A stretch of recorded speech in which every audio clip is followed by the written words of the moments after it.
लोकसभा चुनाव का शोर अभी पूरी तरह से थमा भी नहीं था कि देश में एक बार फिर चुनाव दस्तक दे रही है।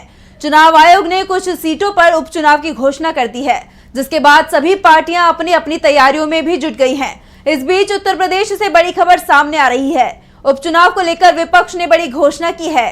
तो क्या है विपक्ष का पूरा प्लान, देखिए इस रिपोर्ट में। उत्तर प्रदेश में सियासी हलचल तेज है। अभी लोकसभा चुनाव में मिली हार के कारणों पर बीजेपी मंथन भी नहीं कर पाई थी कि उपचुनाव सामने आ गए हैं। एक तरफ जहां बीजेपी लोकसभा चुनाव में अपनी गलतियां ढूंढने में लगी है, तो विपक्ष ने राज्य की विधानसभा की सीटों पर उपचुनाव के लिए अपनी कमर कस ली है।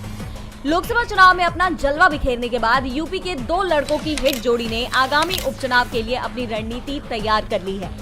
इस उपचुनाव में भी कांग्रेस और सपा का गठबंधन कायम रहने की उम्मीदें जताई जा रही हैं। उत्तर प्रदेश की 9 विधानसभा सीटों पर उपचुनाव होने हैं। 3 सीटों पर कांग्रेस की दावेदारी मजबूत बताई जा रही है। ऐसे में माना जा रहा है कि दोनों दलों के बीच 6-3 के फॉर्मूले पर सीटों का बंटवारा हो सकता है।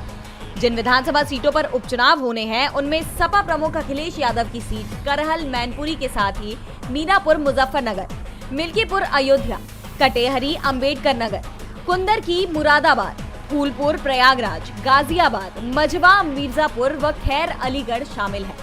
इन 9 सीटों में से 4 सीटें करहल, मिल्कीपुर, कटेहरी व कुंदर की सपा की कब्जे वाली हैं, जबकि अन्य 5 बीजेपी व उसके सहयोगियों की सीटें हैं। इन सीट से चुने गए विधायकों की अब लोकसभा में एंट्री हो गई है, जिस कारण से ये सीटें खाली हो गई हैं और आयोग को उपचुनाव कराने पड़ रहे हैं।